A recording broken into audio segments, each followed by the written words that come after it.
My presentation will be very brief. I will not annoy you with any details about any history of Noor1 or whatsoever, because all of you, I'm sure you know all this detail. So I will just go to a very brief presentation of our company, then get directly to get to the point, simply. So Delattre Le Vivier Maroc is a Moroccan company existing for over 60 years. So it has proven itself as a leader of field of design, manufacturing, erection and installation of steel heavy components forming the core of industrial projects. DLM Group has earned its position of trust in a wide variety of industries, including mining, construction, cement, chemical, and energy projects, via its customer-focused expertise. DLM Group provided an integrated and customized service offering. Our growth has always been based on the strength of our technical, human, and financial resources. Coming to the energy field, faced with growing demands for renewable energy, DLM installed on its site in Titmelil, near Casablanca, an impressive industrial production unit for wind turbines. Being the major manufacturer in Morocco, DLM produced 80% of Morocco's wind turbine towers, as well as a considerable turnkey projects participation to the first Moroccan solar experience. Putting it together, it gives an equivalent of almost 650 megawatts of renewable energy installed. So with the given figures, it humbly given us the position of the Moroccan leader of heavy steel construction. So our existence is not only in Morocco, but also all around Africa. So with subsidiaries in Senegal, Ivory Coast, Congo, Equatorial Guinea, and also very soon in Cameroon as well. So let's say our brand experience not only in new renewable energy, but also in all the fields that we are practicing. We would like also all the time to take the challenge of it's never been done before. So we've been the first Moroccan local company to manufacture the wind towers. Also the first company to realize an EPC contract for the raw material intake of Ouarzazate with the famous, I believe the famous tower, I believe you've all seen in Ouarzazate. And also coming to the topic, the first storage system of CSP power plant in Noor1 Ouarzazate. So getting to it, briefly, the project, the customer was the direct client was TSK Acciona and Sener Consortium, in which Sener was the engineering partner. So it is located as known in Ouarzazate, and it has the erection period had a duration of 12 months. So the scope provided by DLM, which was not only erection and construction, but also extended to the engineering, including a lifetime thermal simulation to ensure the 25 years lifetime of the tanks. It also included the raw material supply, manufacturing, the very difficult and complicated preheating up to 220 degrees for welding purposes for all the very, very thick plates. We'll get to this detail further. And also included all the accessories and the nozzles included.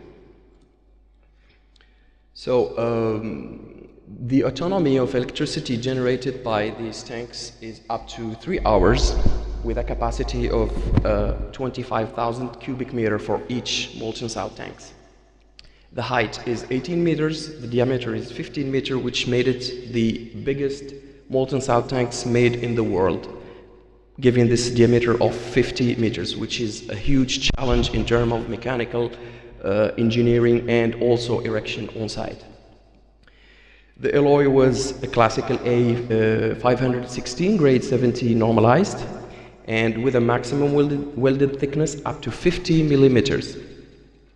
It is all done automatically, 100% automatic welding. The total weight is nearly 2,000 tons. with also a variety of materials welded on site, such as alloys for all the pipes and the accessories. So getting to the mechanical design, so this is an API 650 code engineering, but it is not a standard one. It's been customized because to take into consideration the temperature, which is for the design temperature for this one varies from -7 up to 400 degrees, which is very challenging in terms of ensuring the life cycle of 25 years of operation of these tanks. So coming to the complex load mode, these are not only storage tanks that, let's say, dead storage tanks. These are living components of the power block, because we can say it's like they are breathing every day. So there are cycles of filling and emptying every single day, and with a lot of load of thermal load, as well as the classical seismic snow load and the wind that is known also for all other structural components. So getting to this, we had a challenge to ensure our engineering so that it can bear up the thermal load during the 25 years of lifetime existence of the tanks, which gave almost $100,000 hours lifetime. There is no standard model for simulation to evaluate and to assess this model.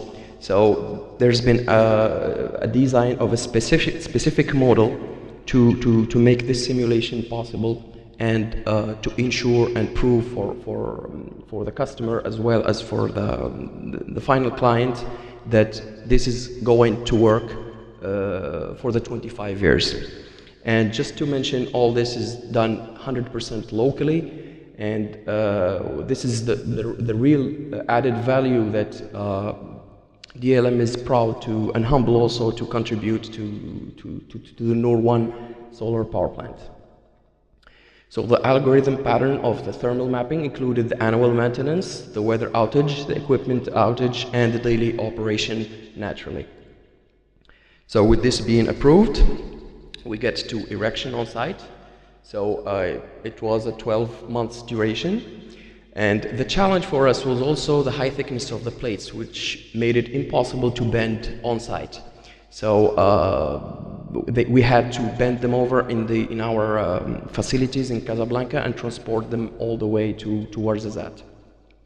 Another challenge also was to execute the uncontrolled and recorded preheating prior to welding of all thicknesses that are superior to 38 millimeters.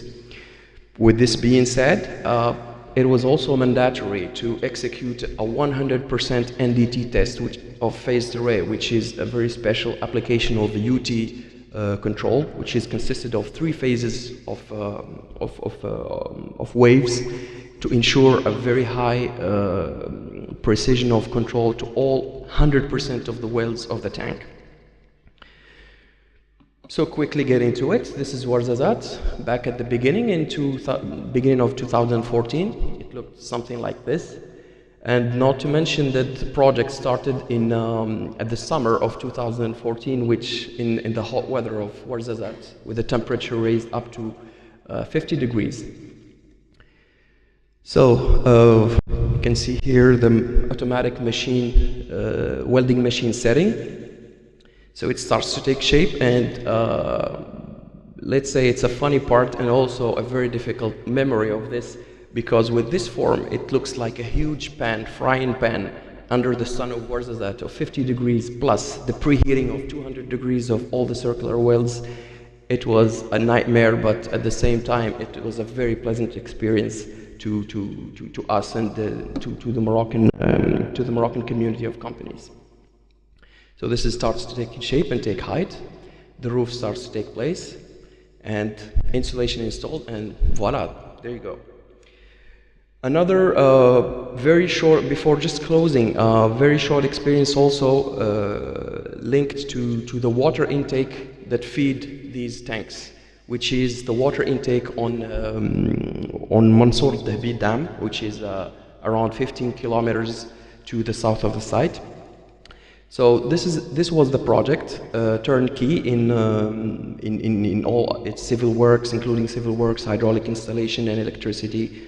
This is a suspended structure it's installed in a very narrow area that was impossible to reach with the given dimensions. So drastic measures had to be taken. As you can see here, this is the emerged part that's been erected on the other side of the dam, and it's been transported on water for almost 5 kilometers on the surface of the lake to be brought to the other side. This is the tower that had to take 10 days around very difficult roads, because the classical road is not going to take such dimensions. So this was the installation of the horizontal part. It was vertical before getting horizontal. And this is the emerged part being installed from the side of the sea, and voila, it is done. So to conclude this part, it is very important to know that to be able to install and to erect, it's a very good thing, but it is also very, very important to have the knowledge, to have the know-how, to have the engineering capacities for the local companies. And matter of fact, this is the future. If you give me $1, you will be $1 shorter, and my dollar will expire very soon. If you have a knowledge, you give me the knowledge, you keep your knowledge, I keep your knowledge. So one information plus one information, it gives 3. So to conclude, the future is not the economy of assets, it is the economy of knowledge. Thank you very much.